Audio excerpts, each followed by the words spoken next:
నేను ఎక్కడ పడిపోతే దెబ్బలు తగిలించుకుంటానా అని చెప్పి చిన్నప్పుడు మా నాన్న నాకు సైకిల్ కూడా కొనివ్వలేదు. ఇవాళ దానికి ఫలితంగా నెదర్లాండ్స్ అంతా కూడా మా వారు నేను ఇద్దరం కలిపి కపుల్ సైకిల్ రైడ్ చేస్తున్నాము. ఇద్దరం కలిసి ఇలా ఒకే సైకిల్ ని తొక్కడం అనేది కూడా ఒక మంచి ఎక్స్పీరియన్సే. అలానే నాకు సైకిల్ రాదని కాదు, ఇండియాలో అయితే బండి కూడా నడిపేదాన్ని. నాకు సైకిల్ కూడా రాదు, ఇంకా స్కూటీ నేనే నడుపుతానని మా వారితో అంటే పట్టుపట్టి భయము లేదు ఏం లేదని చెప్పి మరి మొండిగా జాయిన్ చేసేసారు స్కూటీ క్లాసెస్ లో. అఫ్ కోర్స్ నేర్చుకున్నాను. ఏదైనా సరే మనం భయపడే వరకే అని అనిపించింది. ఆ తర్వాత ఒక్క స్టెప్ ముందుకు వెళ్ళి తెగించి నేర్చుకుంటే ఏదైనా సరే మనం చేయగలము. ఆ సంగతి పక్కన పెడితే కాళ్ళు అరిగిపోయేలా టిలిప్ గార్డెన్స్ అన్ని చూసేసామా.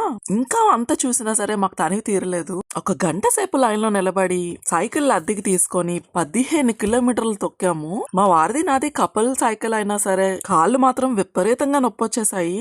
చాలా లాంగ్ గ్యాప్ తర్వాత 15 కిలోమీటర్స్ ఒకేసారి తొక్కేయటం వల్లేమో అన్నట్లు మాటల్లో పడి మర్చిపోయాను. మా నాన్న సైకిల్ కొనివ్వలేదు అని చెప్పి మా నాన్ననేం నేను తప్పు పట్టడం లేదు. నాన్న ఆర్మీలో వర్క్ చేయటం వల్ల ఎప్పుడు అమ్మ దగ్గరే మేము చిన్నప్పుడు ఎక్కువగా పెరిగాము. నాన్న ఎప్పుడో 6 నెలలకు ఒకసారి అలా చుట్టం చూపుకొచ్చేవారు. ఇంకా సైకిల్స్ అవి ఇచ్చి మేము పడిపోయి కాళ్ళు అవి ఇరగ్గొట్టేసుకుంటామేమో అని ఆయన భయం. మీకు తెలిసిందే కదా, అప్పటి రోజుల్లో కొంచెం స్ట్రిక్ట్ గా ఉండేవి. ఆర్మీలో అంత ఫ్రీక్వెంట్ గా లీవ్స్ అవి కూడా ఇచ్చేవారు కాదు. ఇదంతా చెప్పడానికి రీజన్ ఏంటంటే మా నాన్నని మళ్ళీ మీరు సైకిల్ కూడా కొనివ్వలేదు అని చెప్పి ఎక్కడ తప్పు పడతారా అని చెప్పాను.